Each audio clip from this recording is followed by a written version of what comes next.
E tudo que eu me tornei, né, graças a essa universidade, é também graças... Ele quer 10 minutos com o reitor, porque o reitor vai sair às 10 horas. Pode falar lá. Depois ele volta. Claro, claro. Por favor. Pode continuar. Isso. Antes da palavra para o Ricardo, eu preciso dizer que tudo que eu me tornei foi graças a essa universidade, foi graças a uma pessoa que está aqui. Foi graças ao professor Lamartine da Costa.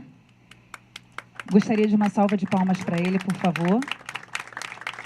Porque foi ele que olhou para mim há 12 anos atrás. Foi 12, mas foram 12 anos atrás. E a gente estava numa reunião de empresa, business, né? Business. E aí ele olhou e falou assim, mas você não deveria fazer mestrado? Eu falei, não, de jeito nenhum, imagina. E ele não só me conduziu pelo mestrado, pelo doutorado, e ele é o meu, mais do que mentor, né, de vida, inclusive, profissional, pessoal. Então, mestre, muito obrigada. Né? E eu sei que o senhor é do mundo inteiro, né? Porque todo mundo quer o senhor. Mas dentro do meu coração, o senhor tem um lugar cativo. Tá? Então, muito obrigada ao mestre Lamartine da Costa. E quem vai chamá-lo para falar é um outro queridíssimo, por favor, professor Ricardo Brandão, professor da nossa casa, né, o UERJ, coordenador do programa de pós-graduação em Ciências do Exercício e do Esporte, fica lá no 9º andar, para quem não conhece, me aturou no mestrado, me aturou no doutorado e agora como professora da casa, né, lá no mestrado. Então, professor, muito obrigada e o senhor conduz a mesa do evento. Bom, obrigado, Bianca. Thank you all for being here with us in our university. It's a pleasure to host you here in our university. So, muito obrigado por estarem presentes aqui. É um prazer, a convite da Bianca, moderar as mesas dos nossos próximos palestrantes. Teremos o nosso primeiro palestrante, o professor Lamartine, mas, como a Bianca já deixou muito claro para vocês, a gente também, eu como coordenador do programa de pós-graduação em Ciências do Exercício e do Esporte da nossa universidade, também faço questão de deixar muito clara como é para nós uma honra e uma alegria também ter o professor Lamartine como um dos pesquisadores do nosso programa. O professor Lamartine, que tem uma longa história de relações com a nossa universidade, mesmo muito antes da existência do programa de pós-graduação. Então, eu queria abrir uma exceção aqui não planejada originalmente no nosso evento de hoje e, antes de chamar o professor, falar formalmente, para quem não conhece o professor Lamartine, algumas pequenas palavras, só para vocês conhecerem um pouco melhor. Então, o professor doutor Lamartine Lamartine da Costa é livre docente em gestão do esporte, doutor em filosofia no Brasil, foi professor desde 1971 na UFRJ, na PUC do Rio de Janeiro, na USP, na Universidade de São Paulo, na UERJ, Unirio, Universidade Gama Filho, sendo atualmente professor colaborador do nosso programa de pós-graduação em Ciências do Exercício e do Esporte da UERJ. No exterior, foi professor visitante em Lisboa, Porto, Barcelona, Olímpia na Grécia, Lausanne e Londres. No que diz respeito à sua produção acadêmica, traz contribuições importantíssimas e inovadoras desde a década de 70, né? Em várias áreas do conhecimento, não apenas ou exclusivamente no esporte, sendo pioneiro em diversas outras temáticas, como inovação, né, a própria ciência e tecnologia. Há poucos meses atrás, nós tivemos a oportunidade de prestar uma homenagem ao professor Lamartine aqui na nossa universidade, em um congresso internacional organizado pelo nosso instituto. Porém, o professor Lamartine não pôde estar fisicamente presente no evento, estava um pouco recuperando-se de uma virose ou algo do tipo, e, portanto, não pudemos agraciá-lo fisicamente com uma pequena homenagem, uma singela homenagem, que hoje, então, eu faço ao professor Lamartine, a entrega de uma placa em homenagem que no dia não pudemos entregar. Então, professor Lamartine, por gentileza, receba a nossa homenagem.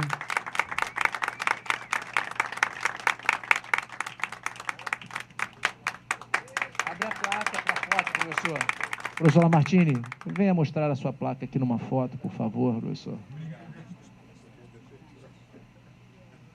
Vem, Bianca.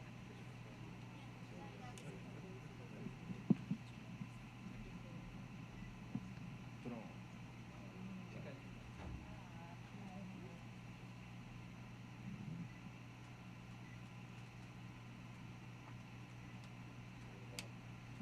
Muito obrigado. Bom, então, sem mais delongas, eu já convido o professor Lamartine à mesa. Nós funcionaremos da seguinte forma: chamaremos cada um dos palestrantes no seu momento de fala e, ao final, iremos compor a mesa com todos os nossos palestrantes de hoje para um momento de debate, uma breve discussão, uma troca de compartilhamento aqui, um compartilhamento de informações, tá bom? Então, professor Lamartine, a fala é sua, fique bastante à vontade, é um prazer tê-lo conosco.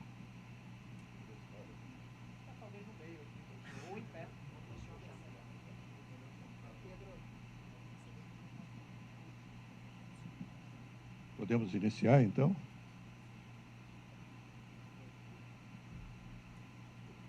Bom, o objetivo da minha palestra é de introdução. Será curta, mas pretende posicionar pelo menos o problema. Nós estamos diante de grandes problemas do esporte, de um modo geral, e do olímpico em particular. Ali há uma ênfase no olímpico, porque a nossa experiência é no esporte relacionado aos Jogos Olímpicos e ao Comitê Olímpico Internacional. Pode passar o outro slide, por favor. Nós estamos diante de uma necessidade de transição.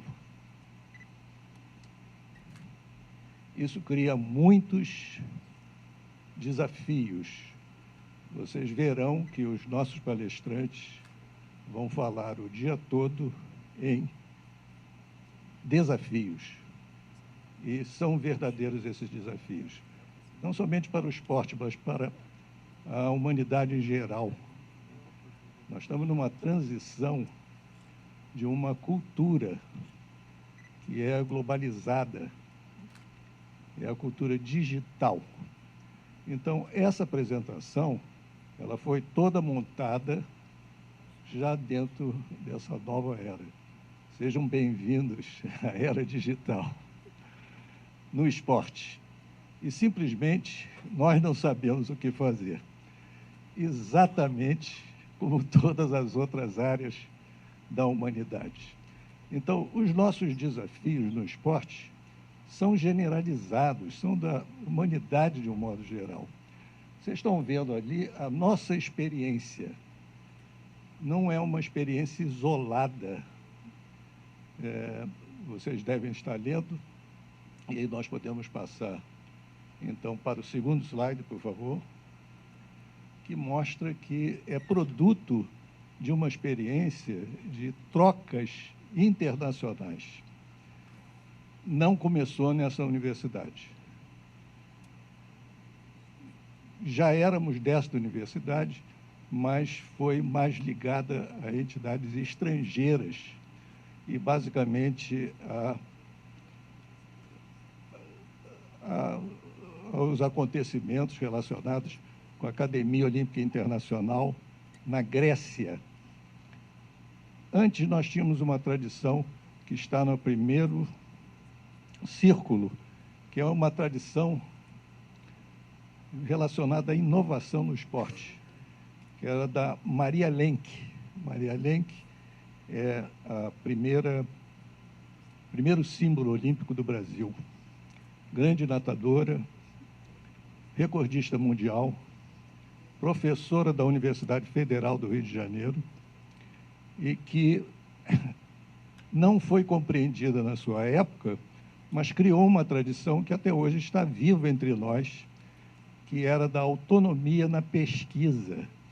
Os brasileiros copiavam exageradamente soluções do exterior. E dizia Maria Lenk que tudo bem se for um intercâmbio, mas a autonomia na pesquisa precisa ser alcançada. Então, eu sou da geração que foi produto dessa nova tradição. Com essa tradição, nós encontramos os acontecimentos na Academia Olímpica Internacional que, por outras razões, que não são as apresentadas nesse momento, eu tinha sido convidado para fazer palestras sobre filosofia do esporte. E fiquei surpreso, pela minha experiência já internacional, de encontrar um grande intercâmbio nesse local, em Olímpia, na Grécia, tanto dos professores como dos próprios alunos. Então, ali aprendemos na prática que tinha um veio que podia envolver os brasileiros. E, com isso, criou-se, então, o primeiro grupo de pesquisas em estudos olímpicos, que foi sediado no Comitê Olímpico Brasileiro, era a nomenclatura da época, hoje é do Brasil. O COB, como nós chamamos, pela sua sigla, ele aceitou. Então, com isso, nós criamos um grupo e já envolvendo estudantes em Olímpia e, progressivamente, estudantes se transformaram em professores. Então, criamos um primeiro modelo de desenvolvimento aqui entre nós, que foi do networking. Esse modelo, nos anos iniciais do nosso século XXI, foi incorporado pelo Olympic Studies Center, o Centro de Estudos Olímpicos do IOC, do Comitê Olímpico Internacional. O modelo que eles usam é do networking até hoje. Nós não ficamos apenas no networking, por várias razões de experiência, e eu gostaria de dizer que é o modelo que vocês estão assistindo de transição, mas ele não foi planejado. Ele foi desenhado a posteriori, depois que as coisas aconteceram. Porque as coisas aconteceram por experiências consecutivas que foram realizadas. Foi uma atrás da outra. Fomos aprendendo. E aprendemos, inclusive, que nós, brasileiros, e até latino-americanos na época, que grande parte dos alunos na academia era da América Latina, que nós teríamos um espaço se adotássemos soluções inovadoras.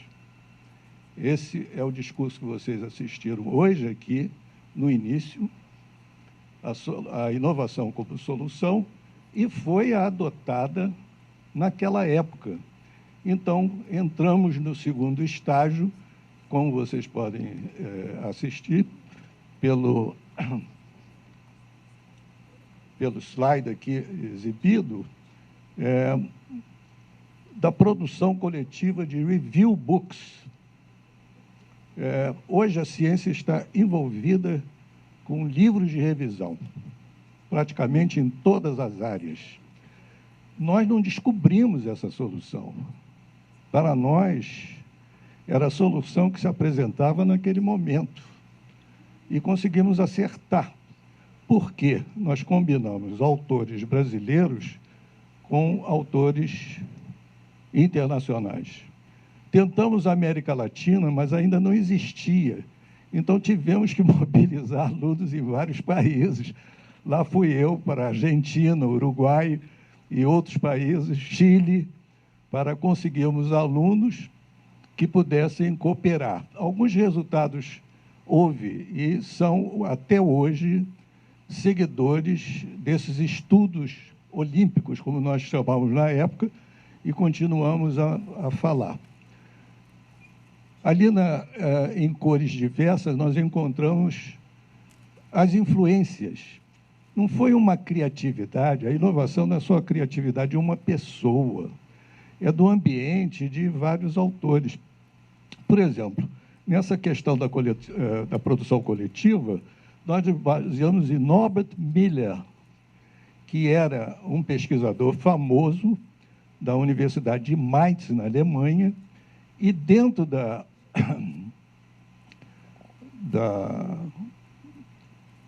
Academia Olímpica da Grécia, ele produziu vários volumes de revisão de literatura dos conhecimentos que ocorriam naquela entidade.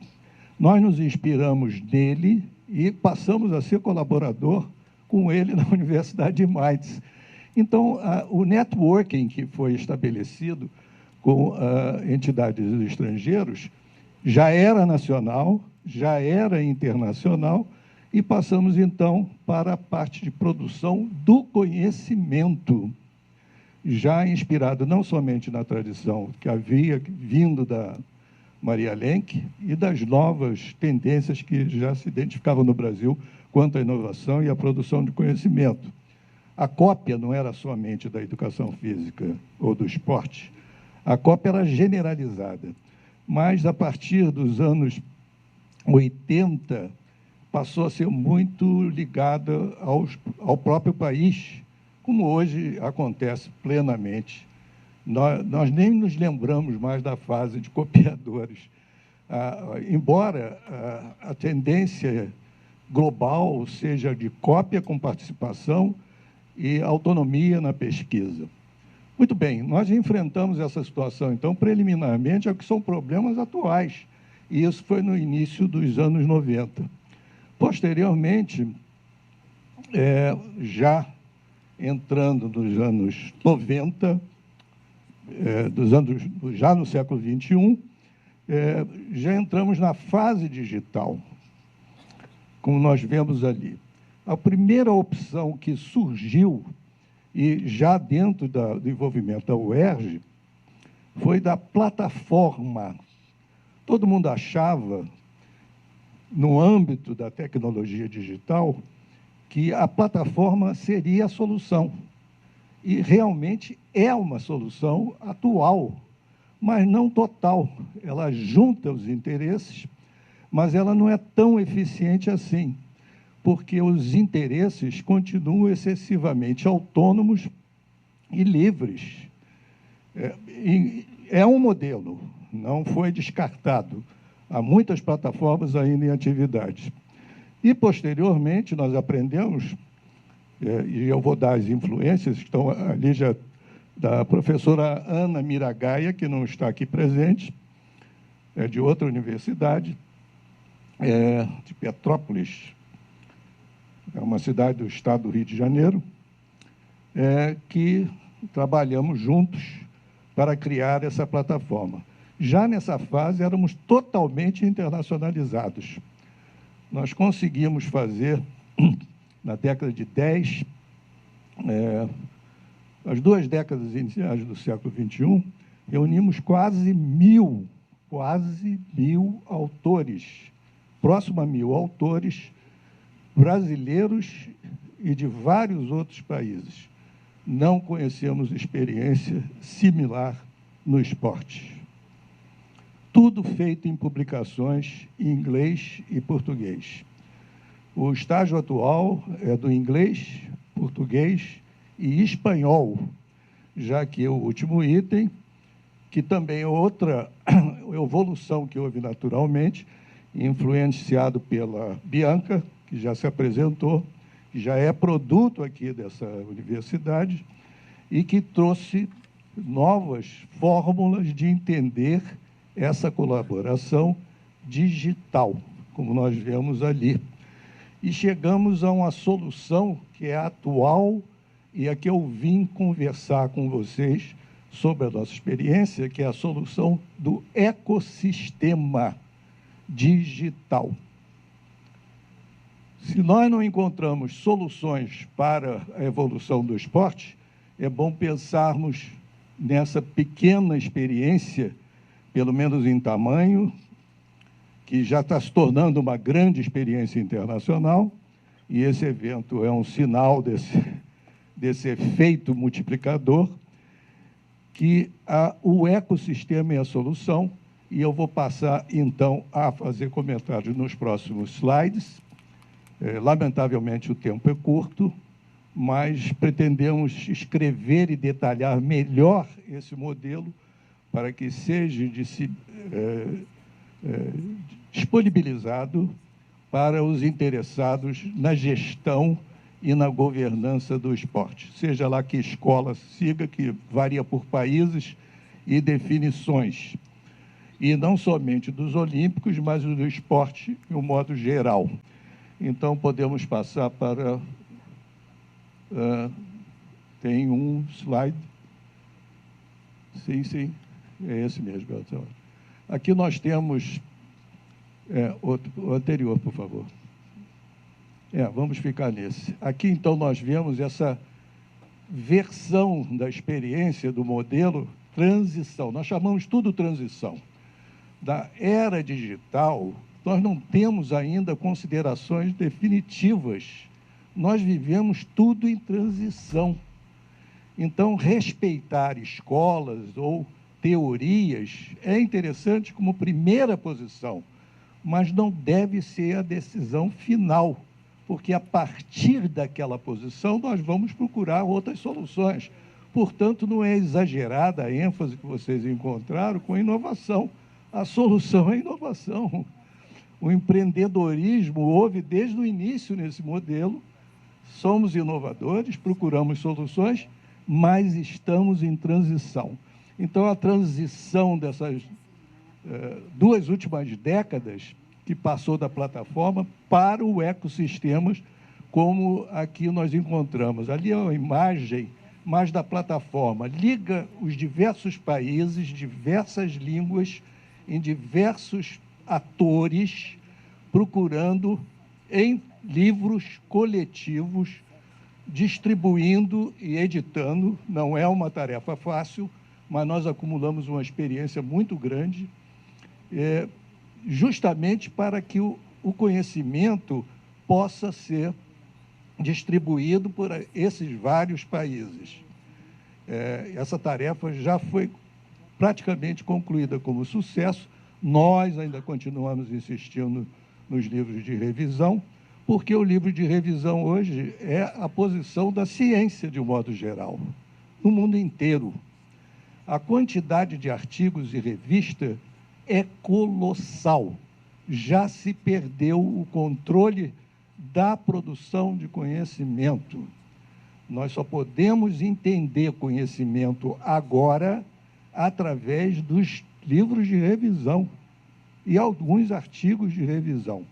Se alguém tem dúvida, acompanhe, por favor, os acontecimentos da pandemia Covid-19. Através desses acontecimentos, vocês verão que em 2 ou 3 anos, centenas de artigos foram reelaborados por livros de revisão e com soluções, inclusive, operacionais. A ciência deu resposta à grande ameaça. Mais uma vez, na humanidade, as ameaças criam soluções, como as guerras às vezes fazem. Portanto, aprendemos pela prática que o livro de revisão parece ser a solução atual diante da grande quantidade. Para vocês terem uma ideia, essa grande quantidade não é somente do mundo, até mesmo em países. Nós somos atualmente o 11º país do mundo em produção científica. Pois bem, na educação física, que não é tão importante um setor de conhecimento, já temos excessos de journals, de publicações técnicas, até mesmo demasiado. Já temos excessos e já estamos concentrando esses excessos de tal maneira que não sabemos exatamente como usá-los. Então, esse grande desafio que surgiu, para nós surgiu muito cedo, dentro da área dos estudos olímpicos, e conseguimos avançar com algumas soluções que não são definitivas, são transitórias, e que acabamos caindo no ecossistema. Essa é a nova fase, que tem um projeto experimental, e à frente de tudo que aconteceu, que é o E-Museu do Esporte.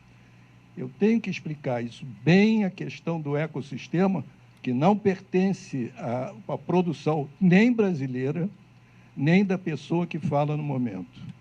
O ecossistema surgiu naturalmente entre os especialistas da tecnologia digital.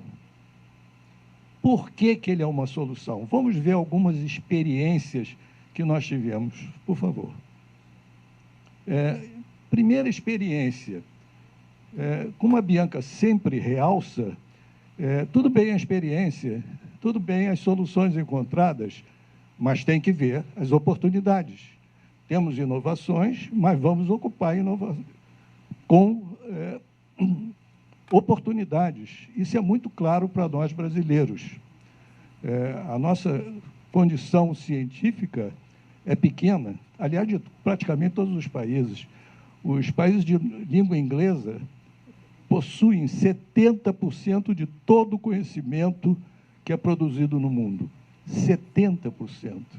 Todos os outros, chineses, russos, espanhóis, franceses, escandinavos, ficam com os outros 30%. Então, a nossa parcela é pequena nesses 30%. Então, nós temos que procurar oportunidades. O primeiro, antes desse, por favor. Antes, vamos ver. Não, antes desse. Esse aí. Encerrar? Tá? Vou ser melhor. Encerrar. Não? Acho que eu estou me alongando muito.